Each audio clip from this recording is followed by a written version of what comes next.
आज्ञा नमस्कार। मु प्रभु आचार्य निजस्व समीक्षक। आज जो 78तम स्वाधीनता दिवस उपलक्षे मु मोर देशर समस्त भाई भौणी माननकु हार्दिक अभिनंदन जणाइबी। देखुथिली आज आमर ओडिशार गोटे पट परिवर्तनर परे गोटे भल जिनिस देखा मिलला जे कि आमर ओडिशार महामान्य मुख्यमंत्री श्री मोहन माझी आज्ञा बहुत स्पष्ट ओडिया रे कहूथिले। तांको पाखरे उपस्थित थिले आमर एकाम्रर विधायक बाबू सिंह भाई। मु तांको मध्य बहुत भल पाए। से मध्य उपस्थित थिले। मु देखुथिली गोटे चैनल माध्यम रे से वक्तव्य रखुथिले देशवासी उद्देश्य रे। बहुत स्पष्ट भल कहिसंती, किछि असुविधा नाही। बहुत बढ़िया मध्य कहिसंती, देशवासी को उद्बोधन देइसंती। आसंतु समस्ते मिलीमिशी आमे देश को आगे नबा एवं देशर किसी भल काम करिबा एवं घरे घरे त्रिरंगा समस्ते माने बांधिबा आउ एक बढ़िया कथा कहिसंती। देखंतु याकु तो आमे प्राय 20 वर्ष कि 25 वर्ष हबरे एभाले स्पष्ट आमे देखि नथिले। याकु देखिला पर गोटे खुशी आसुची, मन रे जागृत होउची। आज्ञा किए कौन कहती मुझेगुड़ाक सब जानी। मोर समीक्षा हिसाब से मु गोटे कथा आपण मानक अवगत करेबी। देखंतु महामान्य मुख्यमंत्री जे आज आम ओडिशार मंग धरिछंती मोहन माझी सार। तांको सार कहया को बाध्य होची, कारण से जने होचंती शिशु मंदिरर टीचर रु तांकर भाग्य आरंभ करिछंती। तेणु सेई भद्र व्यक्ति जे कि आम ओडिशार आज महामान्य मुख्यमंत्री पदवी रे पदोन्नत करिछंती ओडिशावासी 4.5 कोटी जनता। तांको उद्देश्य रे से किछि भाषण रखुथिले। मु मध्य ताकू देखुथिली टीवी माध्यम रे। बहुत बढ़िया कहिछंती, स्पष्ट भाषण कहिछंती। देखिकी कहतु असुविधा कौन अछि। आउ स्पष्ट तो कहिछंती, कोनोसी माने अक्षर तो भूल नहीं, कौनसी माने जो भाषण रे तो कौनसी भूल नहीं। सेतिकी तो आज्ञा 20 वर्ष है आम मानक देखा मिलू नथिला ना। यह आम ओडिशा पई कोन गर्व गौरवर कथा नुह कि। आ पाखरे मध्य आम बाबू भाई अछंती, बाबू सिंह जे आमर होचंती एकाम्र रे माने तीन थर जे माने हेइथिले मंत्री हेइथिले विधायक होते तांकु से हरैकी होती। आज केड़े भाग्यर कथा। बाबू भाई बहुत बढ़िया व्यक्ति जणिए सी। आ एकाम्र पई से निश्चय काम करिबे, समय दियंतु।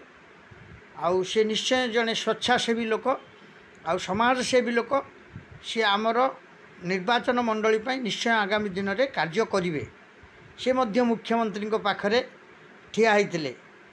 आउ मुख्यमंत्री जहाँ मध्य कहिचंती ओडिशार पूरा स्पष्ट ओडिया कहिचंती, किछि असुविधा नहीं, कौनसी भूल नहीं।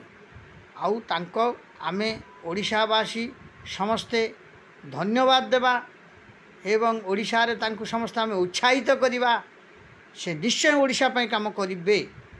आउ से जने संगठनवादी लोक। संगठन केमिति हुए आउ केमिति भाव रे कार्य हुए ताकू आमे से ठीक भाव रे जानिचंती, तार रास्ता जानिचंती। आउ से ग्रास लेवल आसीचंती, वृक्ष लेवल ले पहुंचीचंती। माने घासरू आसीचंती, एबे बड़ वृक्ष रे पहुंचीचंती।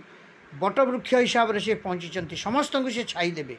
तांको ऊपर समस्त आस्था प्रकट करंतु, आ विश्वास रखंतु। आउ से होचंती खाली बीजेपी रो मुख्यमंत्री नुहंती। से आम माने बीजेपी रो खाली कैंडिडेट नुह। से आम ओडिशार जने भल व्यक्तित्वर व्यक्ति, संगठन व्यक्ति। से निश्चय ओडिशा पाई काम करिवे। तेणु मु आज समस्त माने देश स्वाधीनता दिवस उपलक्षे समस्त को हार्दिक हार्दिक अभिनंदन जनाऊँगी एवं आपण मानू मुझे विनम्र निवेदन करुँची समस्ते से ओडिशा पाई उत्कल पाई जगन्नाथंकर देश पाई जगन्नाथंकर माटी पाई समस्ते आज संकल्पबद्ध हुंतु समस्ते एकत्रित हुंतु से मोहन भाई स्वर रे स्वर को मिलांतु समस्ते आसंतु एकत्रित हेबा एई ओडिशा को पुणी आगामी नूतन ओडिशा रे गोटे गठन करिबा।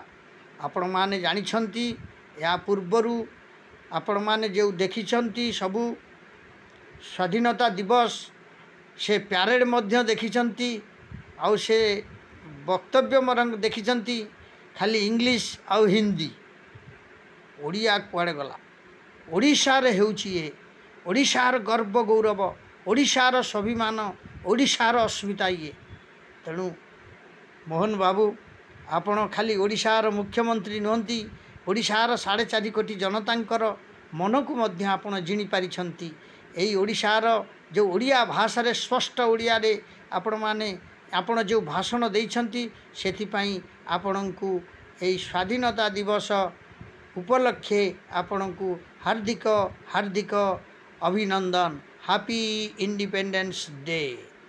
जय जगन्नाथ जय जगन्नाथ जय जगन्नाथ।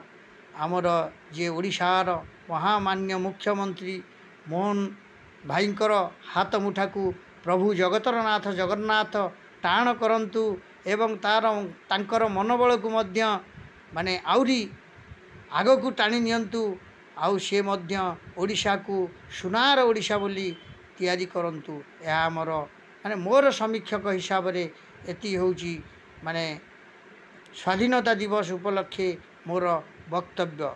वंदे उत्कल जननी वंदे उत्कल जननी वंदे उत्कल जननी। जय जगन्नाथ जय जगन्नाथ जय जगन्नाथ। Happy independence day. आपणकर शुभमय हेउ। प्रभु आचार्य भुवनेश्वर समीक्षक।